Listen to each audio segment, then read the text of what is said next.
Hello दोस्तों, एक बार फिर आप सभी का स्वागत है अपने YouTube channel Shamli study point में। BA final political science paper 2 भारतीय राजनीतिक चिंतन यूनिट सेकंड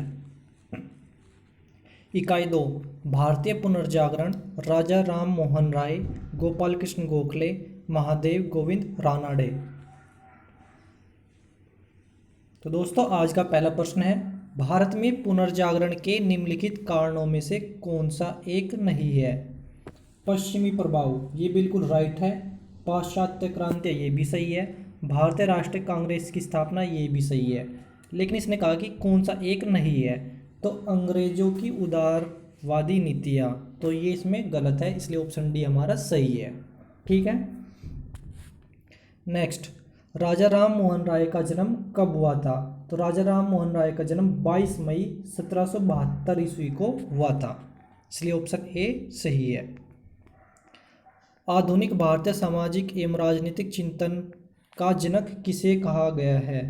तो इसे कहा जाता है राजा राम मोहन राय को। राजा राम मोहन राय आधुनिक भारतीय सामाजिक एवं राजनीतिक चिंतन का जनक कहा जाता है राजा राम मोहन राय को। धर्म प्रचार के क्षेत्र में राजा राम मोहन राय की सहायता करने वाले थे अलेक्जेंडर डल्फ। ये अंग्रेज थे भाई, अलेक्जेंडर डल्फ, इन्होंने राजा राम मोहन राय की हेल्प की थी। निम्नलिखित में से किस पत्र का संपादन राजा राम मोहन राय ने नहीं किया?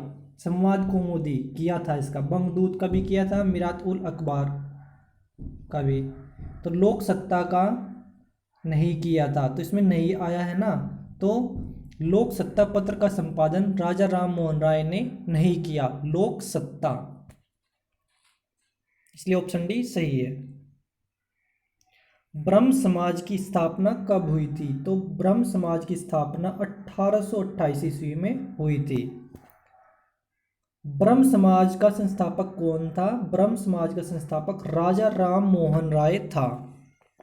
राजा राम मोहन राय ने ब्रह्म समाज की स्थापना 1828 ईस्वी में की थी। किसकी मांग पर विलियम बेंटिंक ने सती प्रथा पर रोक लगाई थी? राजा राम मोहन राय की मांग पर विलियम बेंटिंक ने सती प्रथा पर रोक लगाई थी। ब्रह्म समाज की स्थापना का उद्देश्य किसके विरुद्ध था? जाति प्रथा, मूर्ति पूजा के विरुद्ध। तो ब्रह्म समाज का जो उद्देश्य था वो जाति प्रथा और मूर्ति पूजा के विरुद्ध था। राजा राम मोहन राय ने ब्रह्मसूत्र का बंगला में अनुवाद प्रकाशित किया 1815 में। ब्रह्मसूत्र का बंगला में अनुवाद 1815 ईस्वी में अनुवाद प्रकाशित किया। राजा राम मोहन राय ने किस विचारक के समरूप प्राकृतिक अधिकारों की पवित्रता को स्वीकार किया? लोक, बिल्कुल राइट, ग्रोसियस, टॉमस पेन और ये सभी। तो इसका ऑप्शन डी सही हो जाएगा। निम्नलिखित में से कौन सा कथन राजा राम मोहन राय के आर्थिक विचारों के बारे में सत्य नहीं है? जमींदारों की लूट के विरुद्ध आवाज उठाई, स्त्री उत्तराधिकारी का समर्थक, उपयुक्त में से कोई नहीं। इसमें कौन सा कथन राजा राम मोहन राय के आर्थिक विचारों के बारे में सत्य नहीं है? तो भाई यू भी गलत था, इसने ना तो आवाज उठाई ना स्त्री के उत्तराधिकारी का समर्थक था, अतः ऑप्शन डी सही है। उपयुक्त दोनों सत्य है। ठीक है।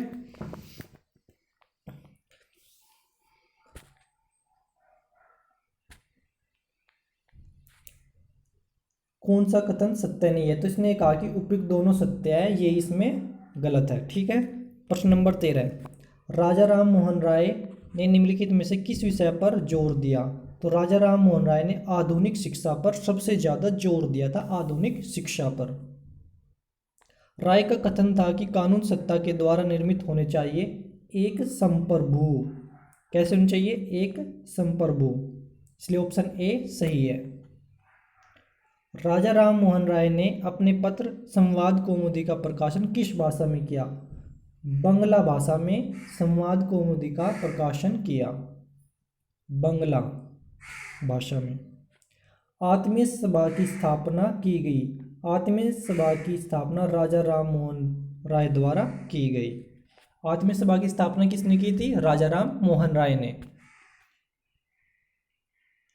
राजा राम मोहन राय को कहा जाता है नवीन भारत का संदेशवाहक। राजा राम मोहन राय को कहा जाता है नवीन भारत का संदेशवाहक था ये, तो इसलिए क्या बोलते हैं? नवीन भारत का संदेशवाहक। नेक्स्ट प्रश्न, राम मोहन राय के सामाजिक विचार निम्नलिखित में से किस कथन से मेल खाते हैं? मूर्ति पूजा का विरोध, बिल्कुल राइट है भाई। सती प्रथा का अंत, बिल्कुल राइट। बाल विवाह का समर्थन, ये गलत है इसमें, तो इसलिए कौन सा हो जाएगा?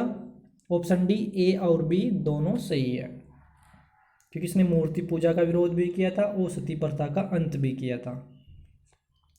राजा राम मोहन राय भारत में नवचेतना के प्रवर्तक और दूत थे, यह कथन किसका है? यह कथन था सुभाष चंद्र बोस का। सुभाष चंद्र बोस ने कहा था कि जो राजा राम मोहन राय है वे भारत में नवचेतना के प्रवर्तक भी हैं और दूत भी। सुभाष चंद्र बोस ने कहा था। An exposition of the revenue and judicial system in India के लेखक हैं राम मोहन राय। निम्नलिखित में से कौन सा राजा राम मोहन राय के विचारों के विषय में सत्य नहीं है? मूर्ति पूजा का विरोध किया था भाई, सही है ये। नारी स्वतंत्रता का समर्थक, ये भी बिल्कुल राइट है। सती प्रथा का उन्मूलन, ये भी राइट है। जाति प्रथा का समर्थक, ये गलत है। इसमें जाति प्रथा का समर्थक ये गलत है, उसमें ये बताना था कि राजा राम मोहन राय के विचारों के विषय में सत्य नहीं है, तो यह है जाति प्रथा का समर्थक। राजा राम मोहन राय के विरोध स्वरूप निम्नलिखित में से किस ब्रिटिश अधिकारी द्वारा सती प्रथा को गैर कानूनी घोषित किया गया था? तो इसका सही जवाब है विलियम बेंटिंग। विलियम बेंटिंग उस टाइम भारत का गवर्नर जनरल था। नेक्स्ट प्रश्न, राम मोहन राय द्वारा रचित तोहफत उल मुवाहिदीन संबंधित है। यह एक ईश्वरवाद से, एक ईश्वरवाद से, ठीक है, एक ईश्वर। वो राजा राम मोहन राय एक ईश्वर में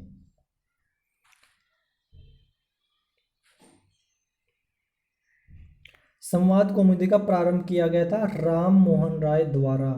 संवाद कौमुदी का संपादक कौन था? राजा राम मोहन राय। निम्नलिखित में से किसने द्वारकानाथ टैगोर के साथ प्रेस की स्वतंत्रता की मांग की थी? तो ये की थी राजा राम मोहन राय ने।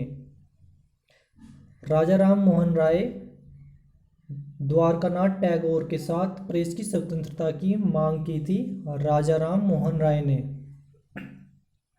सती प्रथा के खिलाफ कानून किस वर्ष पारित किया गया? 1829 में। ऑप्शन डी सही है। सती प्रथा के खिलाफ कानून 1829 में पारित किया गया। नेक्स्ट प्रश्न, गोखले विश्वास रखते थे धार्मिक सहिष्णुता में, मानव स्वतंत्रता में, मानव अधिकारों में? तो ये तीनों में रखते थे, इसलिए ऑप्शन डी उपयुक्त सभी में। तो दोस्तों पॉलिटिकल साइंस पेपर सेकंड में अगर ऑप्शन डी आ जाता है उपयुक्त सभी, तो वो हमेशा राइट होगा। गोपाल कृष्ण गोखले के राजनीतिक गुरु कौन थे? महादेव गोविंद रानाडे। तो गोपाल कृष्ण गोखले के राजनीतिक गुरु का नाम था महादेव गोविंद रानाडे। ठीक है दोस्तों। नेक्स्ट प्रश्न, गोखले का राजनीतिक वसीयतनामा का मुख्य विषय क्या था? वाक स्वतंत्रता, लोकतांत्रिक सुधार, ब्रिटिश राज के अधीन केंद्रीय व प्रांतीय शासन में सुधार? तो ये तीनों ही सही है, इसलिए डी लगाएंगे उपर्युक्त सभी। गोपाल कृष्ण गोखले का छात्र कौन था? तो गोपाल कृष्ण गोखले किसके राजनीतिक गुरु थे? थे महात्मा गांधी के। तो महात्मा गांधी किसका चेला था? गोपाल कृष्ण गोखले का चेला था महात्मा गांधी। तो इसलिए गोपाल कृष्ण गोखले के छात्र का नाम क्या हुआ? महात्मा गांधी। निम्नलिखित में से कौन सा कथन गोखले के राजनीतिक विचारों के विषय में सत्य है? ब्रिटिश उदारता में विश्वास, बिल्कुल गलत भाई। तो ब्रिटिश शासन भारत के लिए वरदान है, ये राइट है। संविधानवाद में अटूट विश्वास, ये भी गलत। ब्रिटिश नौकरशाही का समर्थन, ये भी गलत है। और ये भी। तो राइट क्या है? ब्रिटिश शासन भारत के लिए वरदान है। यह कथन गोखले के राजनीतिक विचारों के विषय में सत्य है। गोखले था, उसको अंग्रेजों की नीति उस टाइम नहीं पता था, तो इसलिए उसने क्या कहा कि ब्रिटिश शासन भारत के लिए वरदान है। उल्टी बात कही थी गोखले ने। गोखले ने निम्नलिखित में से किस अवधारणा का समर्थन किया? राजनीतिक का आध्यात्मिकरण, राष्ट्रीय एकता का जोर, स्वदेशी के समर्थक, उपर्युक्त सभी। देखो डी आ गया। इस एग्जाम की यही खासियत है, डी लगा के आना है अगर उपर्युक्त सभी आया। ठीक है, नेक्स्ट प्रश्न है क्वेश्चन नंबर 33। गोपाल कृष्ण गोखले द्वारा 1905 में किस संस्था की स्थापना की गई? तो ये की गई भारत सेवक समाज। भारत सेवक समाज, इसलिए ऑप्शन ए सही है। गोपाल कृष्ण गोखले द्वारा 1905 में भारत सेवक समाज की स्थापना की गई थी।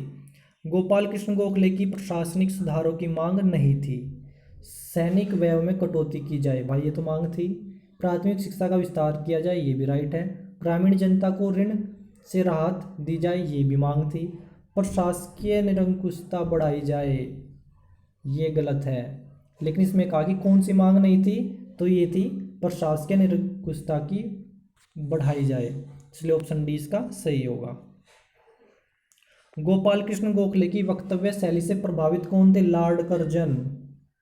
तो दोस्तों गोपाल कृष्ण गोखले की वक्तव्य शैली से कौन प्रभावित थे? लॉर्ड कर्जन, जिसने बंगाल का विभाजन किया था 1905 में। ठीक, नेक्स्ट प्रश्न। गोखले और तिलक के राजनीतिक विचारों में मुख्य भेद क्या था? तो देखो गोखले और तिलक दोनों के राजनीतिक विचारों में एक भेद था, वो क्या है? ब्रिटिश साम्राज्य से स्वतंत्रता पर। दोनों के अलग अलग वक्तव्य थे। तो इसमें क्या है? ब्रिटिश साम्राज्य से स्वतंत्रता पर गोखले और तिलक के राजनीतिक विचार अलग अलग थे। 37। इंग्लैंड में 1897 ईस्वी में वेलबी आयोग के समक्ष दक्षिण शिक्षा सोसाइटी के प्रतिनिधि के रूप में किसने प्रतिनिधित्व किया? तो ये किया था गोखले ने 1897 में, गोखले। नेक्स्ट प्रश्न है जीके। गोखले यानी गोपाल कृष्ण गोखले के संदर्भ में निम्नलिखित में से कौन सा सही नहीं है? संविधानवाद में विश्वास, राइट। ब्रिटिश नौकरशाही के आलोचक, बिल्कुल राइट। ब्रिटिश उदारवाद में विश्वास, बिल्कुल राइट। ब्रिटिश शासन में विश्वास, ये गलत है। तो इसलिए ऑप्शन कौन सा है? ब्रिटिश शासन में विश्वास।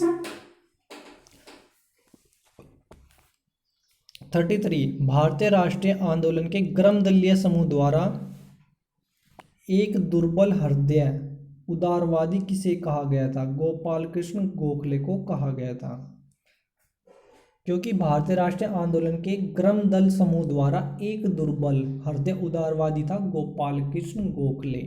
इसलिए बाल गंगाधर तिलक और गोपाल कृष्ण गोखले की जो राजनीतिक विचार थे वे भिन्न थे।